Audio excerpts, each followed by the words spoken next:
Guten Tag and welcome back to another Frankfurt Model Airport update. Today we'll be going over update number 9. For this update, we're back at the A and Z gates here at Terminal 1, which is reserved only for Lufthansa and their Star Alliance partners. I did add another gate where there once was an imaginary hardstand, so it is a little more realistic this time. Anyways, let's get into it. We're going to start off, as usual, over by where Lufthansa parks most of their wide-body aircraft. First up, we have the iconic Lufthansa Boeing 747-8, which right now is pushing back for its flight to Sao Paulo in Brazil. I'm really glad Lufthansa has kept these in operation and have secured a spot for them in their future fleet. Right next to that is another iconic Lufthansa plane, which is the Airbus A340-300. Sadly, the same cannot be said for this aircraft, as Lufthansa plans to replace these aircraft with the Boeing 777-9X once it is finally delivered, that is. Anyways, this A340 is having its cargo unloaded as it just arrived from Atlanta. And now, moving on to some narrow bodies and also transitioning to the Z gates, this Lufthansa Embraer E190-100 is currently being attached to a pushback tug as it prepares to depart for Leipzig in the German state of Saxony.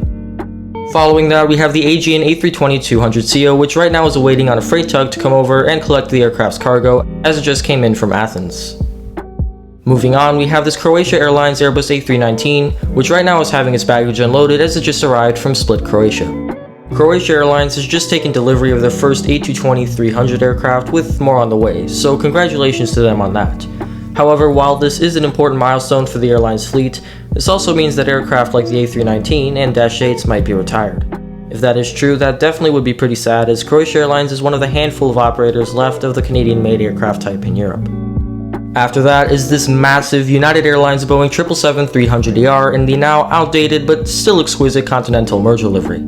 This jumbo jet is currently being catered, as well as having its baggage and cargo loaded as it prepares to depart to San Francisco, California. Following that, we have another United 777. This one is the Boeing 777-200LR in the Star Alliance livery, which just arrived from Washington, D.C. after a 30-minute delay on the ground waiting for a ramp. A lot of the passengers on this aircraft have a connecting flight to Barcelona in Spain. However, due to the lack of time after the delay on the taxiway, the passengers' window to make their connecting flight has decreased dramatically, rendering the commute to the gate across the airport nearly impossible. In order to make sure the roughly 120 people get to that same connecting flight at the same time, the airport's management sent 2 large buses to shuttle the passengers directly to their connecting flight to Barcelona.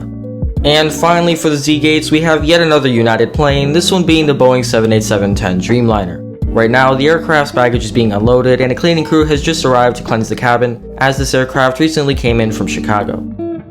Moving on to the hardstands in the middle of it all, we first have this Lufthansa A320neo, which right now is getting a supply of power from its GPU. It is also being catered and having its passengers loaded for its flight to Belgrade in Serbia. Next to that is another Lufthansa A320neo, which is unloading what few passengers were on this underbooked flight from Milan. Usually the flight is at least 3/4 full, but this one is barely a third full. I'm sure the second daily flight from Milan will have more passengers than this one though. And finally, for this month's Frankfurt update, we have this Lufthansa CRJ900, which is currently being operated by Lufthansa CityLine and is also pushing back for its service to Zadar, Croatia. Anyways, that is going to conclude update 9 of my Flughafen Frankfurt series. Today's update wasn't anything special, but as usual, I enjoyed making you Star Alliance heavy diorama. For the next EDDF update, we should be going back to Terminal 2. As always, I'd like to thank you very much for watching, and until next time, don't forget to look up.